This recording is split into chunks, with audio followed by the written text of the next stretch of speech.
Hello everyone, welcome to Youth Engineers Academy. My name is YK Rastogi. जैसा कि आप सभी जानते हैं, एसएससी जेईई मेंस का एग्ज़ाम आने वाला है और मेंस के लिए हम एक सीरीज चला रहे हैं जहां पर हम मैकेनिकल इंजीनियरिंग के पेपर 2 में आए हुए क्वेश्चंस आपको सॉल्व करवाते हैं। उसके जो भी कॉन्सेप्ट्स होते हैं उन कॉन्सेप्ट्स को डिटेल में डिस्कस करते हैं, ठीक है। और यहाँ पर हमारी कोचिंग है youth Engineers academy private limited, जहाँ पर हम एसएससी जेईई और टीजी2 के लिए बच्चों को प्रिपेयर करते हैं। एसएससी जेईई में जो ब्रांचेज हमारे पास अवेलेबल हैं वो है सिविल, मैकेनिकल, इलेक्ट्रिकल। टीजी2 में हम इलेक्ट्रीशियन का कोर्स जो है वो यहाँ पर रन करते हैं। कोचिंग हमारी आलमबाग में है, लखनऊ में, फिनिक्स मॉल के पास में। और आप यहाँ पर आकर 3 दिन का डेमो क्लास ले सकते हैं फ्री ऑफ कॉस्ट।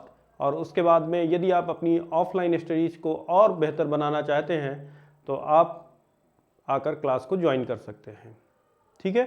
सो आइए स्टार्ट करते हैं। आज मैं आपके सामने फिर एक बार 2017 पेपर से एक क्वेश्चन लेके आया हूं और ये जो क्वेश्चन है ये बेसिक थर्मोडायनेमिक्स से ही है, बट ये जो है वो सेकेंड लॉ ऑफ थर्मोडायनेमिक्स का क्वेश्चन है, जहां पर एक रिवर्सिबल हीट इंजन के बारे में बात की जा रही है। साथ ही साथ रेफ्रिजरेटर का भी कॉन्सेप्ट आएगा। बहुत अच्छा क्वेश्चन है और कई सारे कॉन्सेप्ट्स हैं इसमें। एफिशिएंसी के बारे में भी बात करेंगे, सीओपी के बारे में भी बात करेंगे। काफ़ी अच्छा कॉन्सेप्ट है। सबसे पहले क्वेश्चन को पढ़ लेते हैं कि क्वेश्चन क्या है। ए reversible heat engine operates between 2 reservoirs at temperature 700 degree centigrade and 50 degree centigrade. तो 2 टेम्परेचर लिमिट्स दी हुई हैं। एक आपको दिया हुआ है 700 और दूसरा दिया हुआ है 50 डिग्री सेंटीग्रेड, ठीक है। The engine drives a reversible refrigerator which operates between reservoirs at temperatures of 50 degree centigrade and minus 25 degree centigrade. The heat transfer to the engine is 2500 kilojoule and net work output of the combined engine refrigerator plant. So जो combined engine refrigerator plant का जो net work output है वो है 400 kilojoule. आपको calculate करना है heat transfer to the refrigerant and net heat transfer to the reservoir at 50 degree centigrade. इसी क्वेश्चन को उसने दोबारा बोला है कि रिकंसीडर फर्स्ट, मतलब हमें यही क्वेश्चन जो है वो दोबारा कंसीडर करना है, जबकि हम ये माने कि efficiency of heat engine and COP of refrigerator are each 45% of the maximum possible value. So ऐसा ये सेंटेंस मैक्सिमम पॉसिबल वैल्यू क्यों बोल रहा है, ठीक है, और वो अब 45% करके हमसे वापस से क्यों निकलवाना चाह रहा है, तो इस पर भी डिस्कस करेंगे, ठीक है। सो आइए स्टार्ट करते हैं। सबसे पहले ध्यान दीजिए, यहां पर लिखा हुआ है ए reversible heat engine. So second law of thermodynamics की एक कोरोलरी है जिसमें कहा गया है कि जो रिवर्सिबल हीट इंजन होता है उसकी इफिशियंसी कॉर्नॉट के हीट इंजन की इफिशियंसी के बराबर होती है। और कॉर्नॉट के हीट इंजन की इफिशियंसी जो है वो डिपेंड करती है 2 हीट रिजर्वायर्स के टेम्परेचर्स पर, सोर्स और सिंक के टेम्परेचर्स पर डिपेंड करती है। तो इनकी जो इफिशियंसी होती है वो मैक्सिमम होती है, मतलब कोई भी और इंजन जो है वो इस इफिशियंसी से ज़्यादा इफिशियंट नहीं हो सकता है। इसीलिए यहाँ पर ये टर्म लिया गया कि जो मैक्सिमम पॉसिबल वैल्यूज हैं उसका 45% लेकर आप एक बार क्वेश्चन नंबर 1 जो है, जो पार्ट 1 है, उसे रिकंसीडर करिए, ठीक है। तो सबसे पहले यहाँ पर एक डायग्राम की डिमांड है, डायग्राम बना लेते हैं, उसके बाद में फिर आगे बात करेंगे। देखिए, रिवर्सिबल हीट इंजन है तो 2 रिजर्वायर्स के बीच में काम करता है। सो यहाँ पर हम 2 रिजर्वायर्स बनाएंगे, एक सोर्स और एक सिंक, ठीक है। ये आपका सोर्स हो गया। इसका जो टेम्परेचर दिया हुआ है वो 700 डिग्री सेंटीग्रेड, 700 डिग्री सेंटीग्रेड। ये आपका सिंक दिया गया है और सिंक का टेम्परेचर है 50 डिग्री सेंटीग्रेड। और ये आपका हीट इंजन है जो कि रिवर्सिबल है, ठीक है। सो सोर्स से ये कुछ हीट लेगा, लेकिन इस पूरी हीट को वो वर्क में कन्वर्ट नहीं करेगा, जो कि फर्स्ट लॉ ऑफ थर्मोडायनेमिक्स में ये बात क्लियर नहीं हो रही थी, जिसकी वजह से सेकेंड लॉ ऑफ थर्मोडायनेमिक्स आया। सो यहाँ पर क्या करेगा, ये इसका कुछ पार्ट जो है वो वर्क में कन्वर्ट करेगा और कुछ पार्ट जो हीट ले रहा है उसका सिंक को रिजेक्ट कर देगा।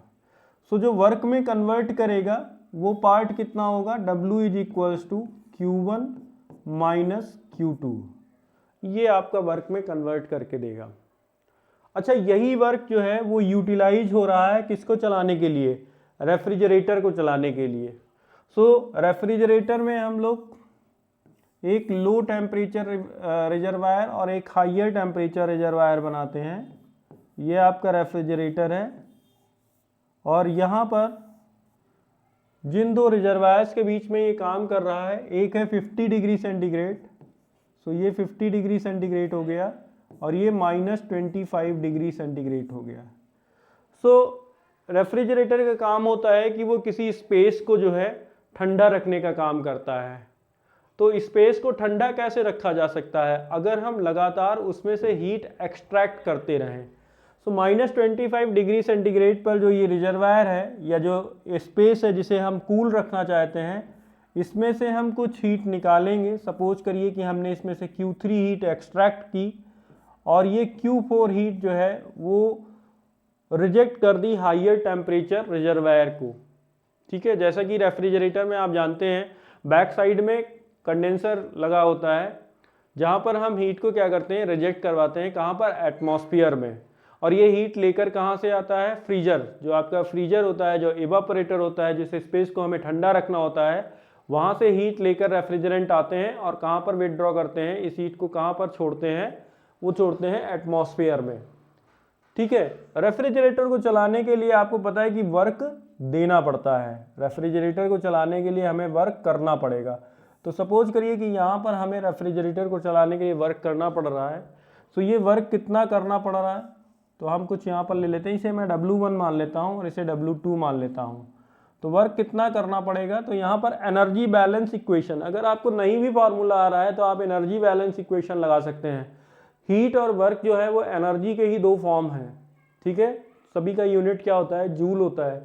सो Q3 जो है वो रेफ्रिजरेटर में जा रहा है, W2 जा रहा है और Q4 बाहर निकल रहा है। तो अगर मैं एक रफ कैलकुलेशन यहाँ पर करता हूँ कि Q3 ये inside plus W2 that is also going inside and Q4 that is coming out. Okay, so ये दोनों क्या होंगे, इक्वल होंगे। मतलब सिस्टम के अंदर जाने वाली हीट और सिस्टम से निकलने वाली हीट हम उसे बराबर कर देते हैं। तो यहाँ से W2 आपको मिल जाएगा, W2 will be equals to Q4 minus Q3। So ये आपका आ जाता है Q4 माइनस Q3, ये आपका निकल के आ रहा है। सो ये मैं हटा रहा हूँ यहाँ पर, इसकी हमें अभी रिक्वायरमेंट नहीं है, मैंने एक सिंपल आपको इस तरीके से बता दिया था। ये हमने फिगर्स ड्रॉ कर लिए हैं जहाँ पर हमने एक सिंपल रिवर्सिबल हीट इंजन बना लिया है और एक रिवर्सिबल रेफ्रिजरेटर बना लिया है। दोनों का टेम्परेचर्स हमने दिखा दिया है। अब कह क्या रहा है, the heat transfer to the engine is 2500 kilo joule. So that means कि ये जो इंजन है ये कितना हीट ले रहा है, heat transfer to the engine. So to the engine means जो वैल्यू दी जा रही है वो वैल्यू है Q1 की। So Q1 is given as 2500 kilo joule, ऐसा हमें दिया गया है। ठीक है, और कह रहा है कि net work output of the combined engine refrigerator plant. So अगर हम इन दोनों को कंबाइन कर देते हैं तो यहाँ से वर्क कितना मिल रहा है, W1, इसे कितना वर्क देना पड़ रहा है, W2, और नेट वर्क आउटपुट कितना मिल रहा है, तो वो मिल रहा है 400 किलो जूल।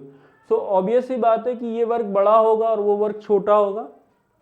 ठीक है, सो यहाँ पर जो W नेट की बात की जा रही है, W नेट क्या होगा, W1 माइनस W2, और इसकी वैल्यू हमें क्वेश्चन में दी गई है 400 किलो जूल। सो ये दो चीज़ें हमें दी गई हैं और पूछा क्या गया है, calculate the heat transfer to the refrigerant.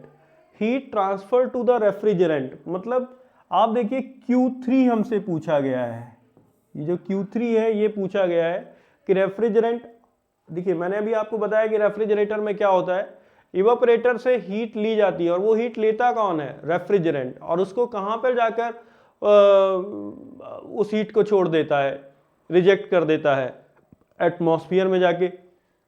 So refrigerant heat कहाँ से ले रहा है? इवापोरेटर से हीट ले रहा है। तो यहाँ पर हमारा इवापोरेटर किस टेम्परेचर पर है? -25 डिग्री सेंटीग्रेड। सो Q3 हमें कैलकुलेट करना है। सेकेंड वो पूछ रहा है कि net heat transfer to the reservoir at 50 degree centigrade. तो 50 डिग्री सेंटीग्रेड हमारे पास एक रिजर्वायर हीट इंजन में है और एक रिजर्वायर हमारे पास कहाँ पे है? रेफ्रिजरेटर में है।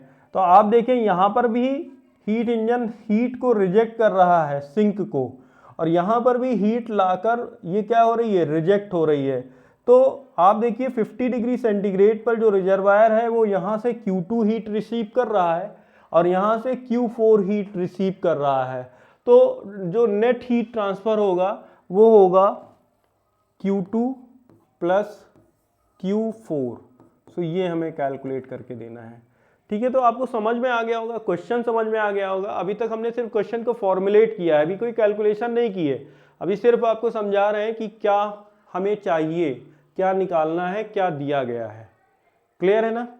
सो अब हम स्टार्ट करेंगे क्वेश्चन को सॉल्व करना। ठीक है, तो सबसे पहले हम यहाँ से देखेंगे, हीट इंजन को एनालाइज करेंगे, क्योंकि यहाँ पर हमें सारी वैल्यूज कुछ दे रखी हैं। देखिए टेम्परेचर, इस टेम्परेचर को T1 ले रहे हैं, इस टेम्परेचर को T2 ले रहे हैं, ये टेम्परेचर आपका T3 ले रहे हैं और ये टेम्परेचर T4 ले रहे हैं। ठीक है, मैं सिस्टम को अलग अलग लेकर चल रहा हूँ ताकि आपको समझने में आसानी हो। हम चाहते तो इस फिगर को जो है वो एक साथ कंबाइन करके बना देते, क्योंकि यहाँ पर भी 50 डिग्री सेंटीग्रेड का रिजर्वायर है और यहाँ भी, तो एक सेम रिजर्वायर बना सकते थे। 3 रिजर्वायर बनाकर जो है इस सिस्टम को कंबाइन दिखाया जा सकता था, लेकिन अभी हमने इस तरीके से ऐसा कुछ नहीं किया है। ठीक है, हम चाहते हैं कि आपको अच्छी तरह से समझ में आ जाए। एक बार समझ में आ जाए फिर तो आप कर सकते हैं ना अपने आप। सो यहाँ पे हमने टेम्परेचर्स ले लिए, तो आप देखें T1 पता है, T2 पता है, Q1 पता है, बट Q2 नहीं पता है। ठीक है, और जैसा कि ये लिखा हुआ है कि रिवर्सिबल हीट इंजन, तो किसी भी रिवर्सिबल हीट इंजन की जो इफिशियंसी होती है वो कॉर्नॉट की इफिशियंसी के बराबर होती है। कॉर्नॉट की इफिशियंसी कितनी होगी? सो कॉर्नॉट की इफिशियंसी होती है 1 minus T2 upon T1। So T2 is the temperature of sink and T1 is the temperature of source. But जैसा कि मैं आपसे हमेशा कहता रहता हूँ कि आपको हमेशा जो टेम्परेचर लेना है वो किस में लेना है? आपको केल्विन में लेना है। सो ये आपका आ जाएगा 50 प्लस 273 अपॉन 700 प्लस 273। क्लियर है? थोड़ा सा मैं यहाँ पर जगह बनाने की कोशिश करूँगा। ठीक है, इस तरह से। सो ये आपका आ जाएगा 1 माइनस 293, सॉरी 73 है, तो 273 में 50 ऐड करेंगे तो ये आ जाएगा 323 अपॉन 973। अगर आप ये इफिशियंसी कैलकुलेट करते हैं तो ये इफिशियंसी आती है 66%। क्लियर है? तो अभी जो हमारा हीट इंजन है वो भी कैसा हीट इंजन है? रिवर्सिबल हीट इंजन है, तो उसकी भी इफिशियंसी कॉर्नॉट की इफिशियंसी के बराबर होनी चाहिए। कोरोलरी जो सेकेंड लॉ ऑफ थर्मोडायनेमिक्स के जो निगमन है आपने पढ़े होंगे, तो निगमन में ये भी दिया हुआ है कि एक रिवर्सिबल हीट इंजन की इफिशियंसी कॉर्नॉट की इफिशियंसी के बराबर होती है। या आप इस तरीके से भी कह सकते हैं कि सभी रिवर्सिबल हीट इंजन्स की इफिशियंसी समान होती है और कॉर्नॉट की इफिशियंसी के बराबर होती है। तो यहाँ पर हम क्या करने वाले हैं? अभी हमें कॉर्नॉट का इफिशियंसी मिल गया है, तो अब हम यहाँ पर यूज़ करने वाले हैं इस हीट इंजन के लिए। तो thermal efficiency of heat engine क्या होती है? तो thermal efficiency of heat engine, so that will be equals to 1 minus Q2 upon Q1, Q2 upon Q1। या आप इसको इस तरह से भी लिख सकते हैं, W अपॉन Q1 भी लिख सकते हैं, लेकिन अभी हमारे काम में इस तरीके से आने वाला है। या आप चाहें तो इसको भी ले सकते हैं, इससे भी हम लोग फाइंड आउट कर लेंगे। अच्छा, ये जो इफिशियंसी है हीट इंजन की वो कॉर्नॉट की इफिशियंसी के बराबर होगी, तो ये इफिशियंसी हो जाती है 0.66। Q1 का जो वैल्यू है वो दिया गया है, कितना दिया हुआ है, Q1 का वैल्यू 2500 दिया हुआ है। सो ये वैल्यू आ जाएगा 2500 0.66। तो यहाँ से W हम लोग फाइंड आउट कर सकते हैं। W की जो वैल्यू आएगी वो आएगी 1670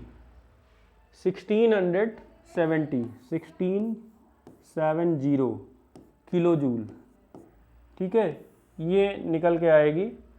अगर आप Q2 फाइंड आउट करना है, और Q2 हमें निकालना पड़ेगा क्योंकि Q2 की वैल्यू हमें चाहिए। सो यहाँ से Q2 निकाल सकते हैं। W will be equals to, आप देखेंगे वहाँ पे फिगर में W इज इक्वल्स टू लिखा हुआ है Q1 minus Q2। So this 1670 is equals to 2500 minus Q2। So यहाँ से Q2 की वैल्यू निकल के आ जाएगी, Q2 की वैल्यू आ रही है 830 किलो जूल, 830 किलो जूल। सो ये हमें मिल जाती है Q2 की वैल्यू। क्लियर है? सो ये हमारे लिए हमने थोड़ा सा एनालाइज किया, रिवर्सिबल हीट इंजन की इफिशियंसी को कार्नोट की इफिशियंसी के बराबर किया और वहाँ से हमने वर्क आउटपुट निकाल लिया। अच्छा, ये जो वर्क हमें मिला है ये कौन सा वर्क है, तो ये वर्क है W1।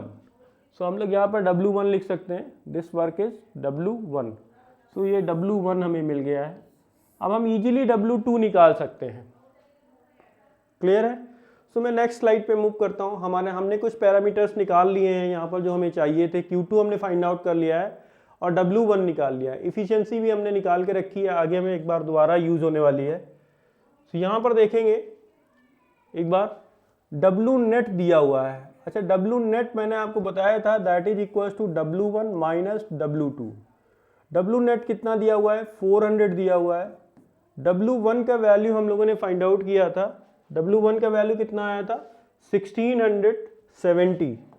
सो ये आ जाएगा 1670 किलो जूल माइनस W2। सो W2 को इस तरफ लाएंगे, 400 उस तरफ ले जाएंगे, तो ये आ जाएगा W2 is equals to 1670 minus 400। So ये वैल्यू कम आ जाती है 1270 किलो जूल। तो ये आपका W2 आ जाएगा, जो कि वर्क आपको करना पड़ेगा रेफ्रिजरेटर को चलाने के लिए। जिन कंडीशंस पे आप रेफ्रिजरेटर को चलाना चाहते हैं, जिन रिजर्वायर्स के बीच में आप रेफ्रिजरेटर को चलाना चाहते हैं और रिवर्सिबली चलाना चाहते हैं, तो आपको इतना वर्क जो है वो उसे देना पड़ेगा। ठीक है?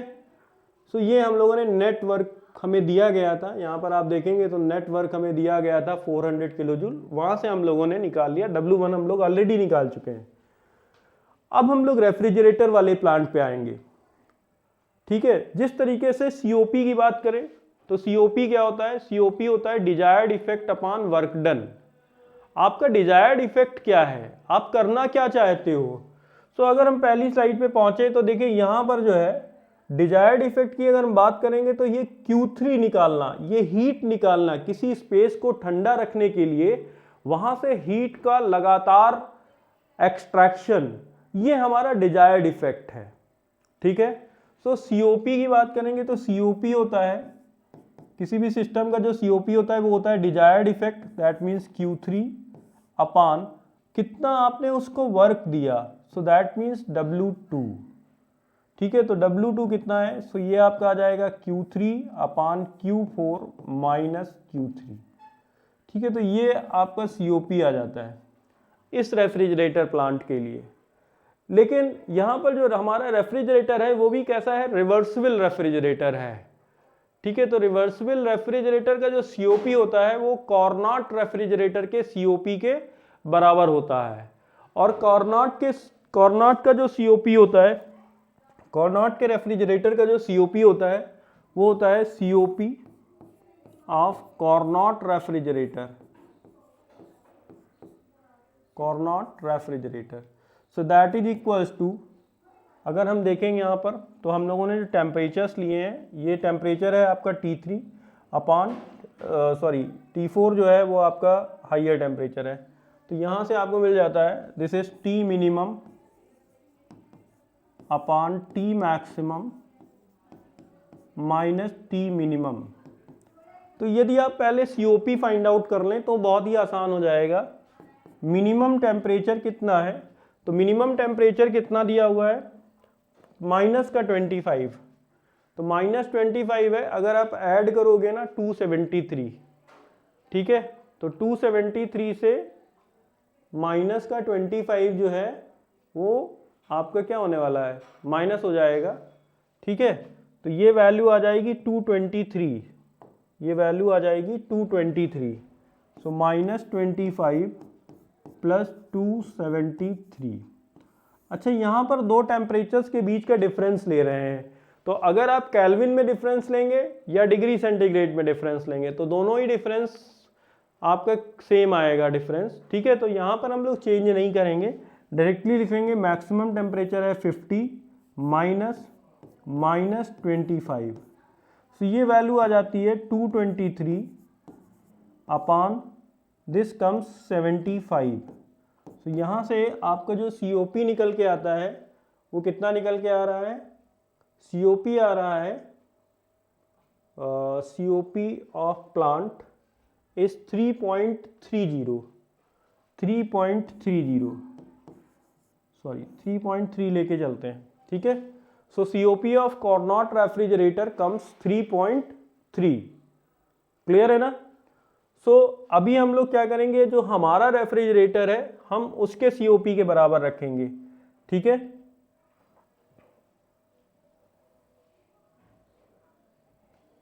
नाउ COP अभी हम लोगों ने मैंने आपको बताया था COP क्या होगा, तो लास्ट स्लाइड में आप देख सकते हैं COP क्या लिखा था, Q3 अपान Q4 माइनस Q3, ठीक है, या फिर आप इसे W2 भी कह सकते हैं। तो हम लोग ये वाला फार्मूला लेंगे, ये वाला फार्मूला, इससे हमारा जो Q3 है ना वो डायरेक्ट निकल आएगा। So COP is equals to Q3 upon W2। So COP निकल के आया है 3.3, Q3 की वैल्यू हमें फाइंड आउट करनी है और W2 हम लोगों ने फाइंड आउट किया हुआ है। W2 की वैल्यू हम लोगों ने फाइंड आउट की है कि रेफ्रिजरेटर को चलाने के लिए कितना चाहिए होगा हमें वर्क। सो यहाँ पर W नेट आ गया था, ठीक है, ये W1, W2 की वैल्यू हम लोगों ने कहीं पे फाइंड आउट करी है ना, Q2 की वैल्यू आ जाती है, W1 W2 कहाँ गया, ये वैल्यू निकाली थी, इसी स्लाइड में है 1270। So this value comes 1270। तो यहाँ से Q3 की वैल्यू हमें फाइंड आउट हो जाएगी और Q3 हमारा आ रहा है 4200 किलो जूल। सो ये हमारा Q3 फाइंड आउट हो गया। तो अब आप देखेंगे कि क्या क्या चीज़ें हमें फाइंड आउट करनी थी। तो हमें यहाँ पर निकालना था, क्या क्या फाइंड आउट करना था, यहाँ पे लिखा हुआ है कि Q3 निकालना है और Q2 plus Q4 find out करना है। तो Q4 अभी निकालना बाकी है क्योंकि Q2 भी निकाल चुके हैं, तो Q4 कैसे निकालेंगे। सो आपको पता है ना कि W2 किसके बराबर है, पीछे मैंने बताया था ना एनर्जी बैलेंस करके, Q2 किसके बराबर है, W2 किसके बराबर है, W2 बराबर होता है आपका, यहाँ पे किया था W2 बराबर है Q4 माइनस Q3 के। सो ये आपका आ जाएगा Q4 माइनस Q3। सो W2 की वैल्यू कितनी थी 1270, Q4 हमें फाइंड आउट करना है और ये वैल्यू है 4200। सो यहाँ से Q4 निकल के आ जाएगा 1270, ये इस तरफ जाएगा तो प्लस हो जाएगा 14200। सो ये आ जाता है 5470 किलो जूल, ठीक है। तो ये Q4 की वैल्यू आ जाती है। जो हमें फाइंड आउट करना है यहीं पे लिखा हुआ है heat transfer to the refrigerant. तो heat transfer to the refrigerant Q3 निकालना था, तो Q3 की वैल्यू आ जाती है, Q3 की वैल्यू हम लोगों ने निकाली है ना 4200। सो यही हमारा आंसर हो जाता है, आंसर नंबर 1, ये पहला आंसर है। उसके बाद में फिर उसने पूछा है कि heat transfer to the reservoir at 50 degree. तो 50 डिग्री एक बार आप फिगर देख लीजिए, ये देखिए फिगर, 50 डिग्री को कौन कौन सा हीट मिल रहा है, Q2 मिल रहा है और Q4 मिल रहा है। तो टोटल हमें ये ऐड कर देना है, Q2 की वैल्यू है 830 और Q4 की वैल्यू है 5470। तो Q2 plus Q4 that is equals to 870 था 830 plus 5470. So this value comes 6300. Okay, 7 plus 3 10, 1, 8 plus 4 12, 12 plus 1 3, 1. Okay, so this value comes 6300. तो यहाँ पर अगर आप क्वेश्चन देखेंगे तो नेट हीट ट्रांसफर जो 50 डिग्री सेंटीग्रेड को हो रहा है वो 6300 किलो जूल का हो रहा है, और रेफ्रिजरेंट को जो हीट ट्रांसफर हुई है वो कितनी हुई है 4200 किलो जूल हुई है। तो ये हमारा पहला पार्ट जो था वो आसानी से हो गया है। अब हमें सेकेंड पार्ट पे मूव करना है, और सेकेंड पार्ट कुछ बहुत ज़्यादा मुश्किल नहीं है क्योंकि हम लोगों ने सब कुछ कैलकुलेट करके रखा हुआ है। तो इसलिए बस वो ये कह रहा है कि जो भी आपने इफ़िशियंसी ली हो इस क्वेश्चन के करने के लिए, या जो भी आपने सीओपी ली हो, उसका 45% ले लीजिए और इस क्वेश्चन को दोबारा कर दीजिए। ठीक है, तो अगर आप देखेंगे तो इफ़िशियंसी कितनी निकल के आई थी 66%। इफ़िशियंसी कितनी निकल के आई थी 66%। तो हमें इसका 30% ले लेना है, सॉरी 45% ले लेना है। ठीक है, और सीओपी कितना निकल के आया था, सीओपी यहाँ पे निकल के आया था, सीओपी निकल के आया था 3.3। तो इसका हमें 45% ले लेना है और इस क्वेश्चन को दोबारा एक बार प्रोसीड कर देना है। ठीक है, सो हम लोग इस स्लाइड पे आ गए। न्यू एक स्लाइड मैंने ले ली है। इफ़िशियंसी पहले कितनी थी 66%, दैट मीन्स आप कह सकते हैं 0.66। और अब हमें कितनी इफ़िशियंसी लेनी है, जो न्यू इफ़िशियंसी लेनी है वो कितनी लेनी है 45% ऑफ 0.66। तो अगर आप इसको कैलकुलेट करेंगे तो ये आपकी आ जाती है 30%। कितना आ जाता है 30%। तो हमें ये इफ़िशियंसी लेके चलना है। तो नई efficiency 1 minus Q2 upon Q1। सो ये आ गया 0.3। 1 माइनस Q2 हमें नहीं पता था, निकालना था, और Q1 2500। तो यहाँ से Q2 upon 2500 that is equals to 1 minus 0.3। ठीक है, Q2 की वैल्यू आ जाएगी 2500 इंटू 0.7। सो ये वैल्यू आपकी निकल के आ रही है 1750 किलो जूल। देखिए पूरा प्रोसीजर वही करना है आपको, पूरा जो प्रोसीजर करना है वो बिल्कुल वही प्रोसीजर करना है जो हम लोगों ने पहले किया है। बस इफ़िशियंसी और सीओपी की वैल्यू को 45% ले लेना है प्रीवियस वैल्यूज का। तो यहाँ से W1 निकल के आ जाएगा Q1 माइनस Q2। तो Q1 कितना था 2500 माइनस Q2 1750। सो ये वैल्यू कितनी बनेगी, ये वैल्यू बन जाएगी 750 किलो जूल। ठीक है, इसके बाद W2 निकालना है। तो W नेट दिया हुआ था, तो W net is equals to W1 minus W2। So ये वैल्यू आपने निकाल दी है 750 माइनस W2, और ये 400 दिया हुआ था। तो यहाँ से W2 आपका निकल के आ जाएगा 750 minus 400। So this value comes 350 kilo joule. ठीक है, तो एक बार W2 भी आपका फाइंड आउट हो गया। अब हम लोग COP को ले लेंगे। COP पहले वाली COP कितनी थी 3.3, और न्यू COP आपको कितनी लेनी है, वो लेनी है 45% ऑफ 3.3। तो ये वैल्यू कितनी आ रही है, ये वैल्यू आ रही है 1.485। देखिए मैंने कैलकुलेशन पहले से करके रखी हुई है, लेकिन एक बार आप लोग भी ना कैलसी का यूज़ करिए, मेरे साथ साथ कैलकुलेशंस भी करते चलिए। कैलकुलेशंस एक बार रीचेक भी हो जाएंगी, और अगर आपको कोई कहीं पर कोई दिक्कत लगती है तो आप कमेंट बॉक्स में कमेंट कर सकते हैं। ठीक है, हम उसे ज़रूर कंसीडर करेंगे। ठीक है, सो यहाँ पर COP आ गया, और COP के लिए अब हम लोग फार्मूला लगाते हैं। COP का फार्मूला क्या था, सो that is Q3 upon W2।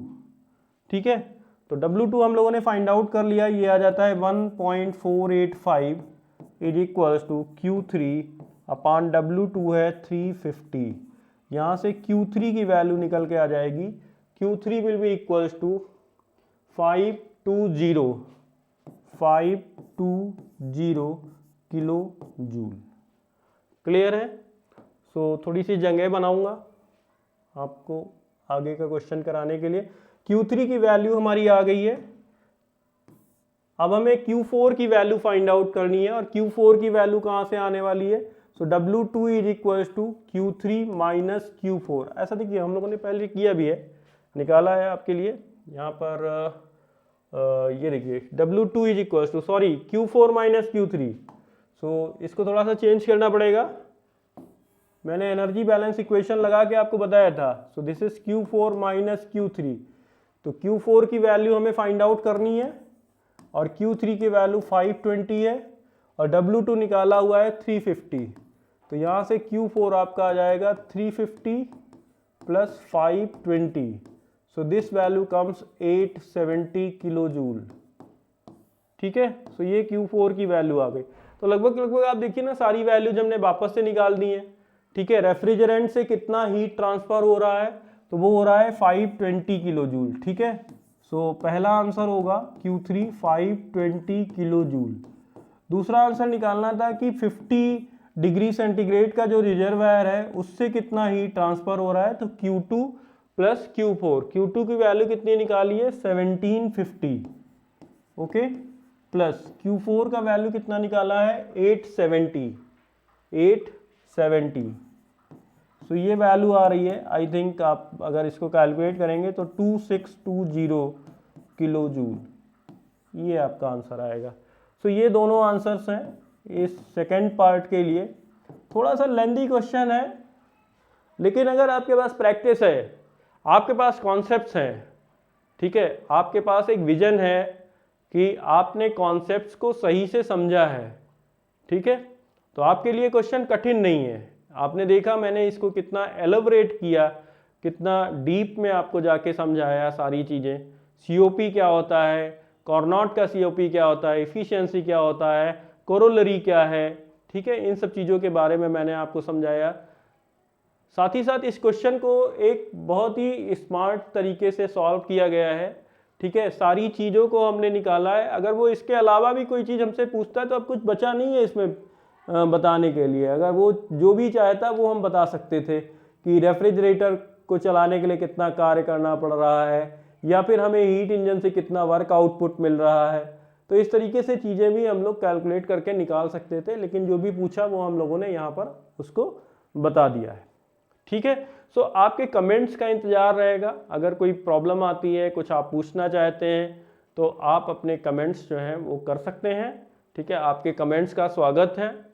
और अगर आप लखनऊ में हैं या लखनऊ के आसपास हैं और आप चाहते हैं कि SSC JEE की बेहतर तैयारी करना चाहते हैं, तो हमसे जुड़ने के लिए आप कोचिंग को विजिट कर सकते हैं। Youth Engineers academy private limited, Phoenix mall, Alambagh के पास में ये कोचिंग है लखनऊ में। वहाँ पर आकर आप हमसे मिल सकते हैं। आप अपनी कोई भी क्वेरी हो तो कुछ नंबर्स दिए हुए हैं, उन नंबर्स पर आप जो है जानकारी ले सकते हैं।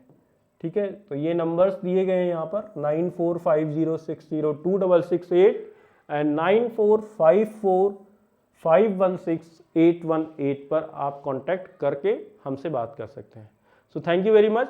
मिलेंगे कुछ नए क्वेश्चंस के साथ, कुछ नए कॉन्सेप्ट्स के साथ आपको एक बार फिर। Thank you.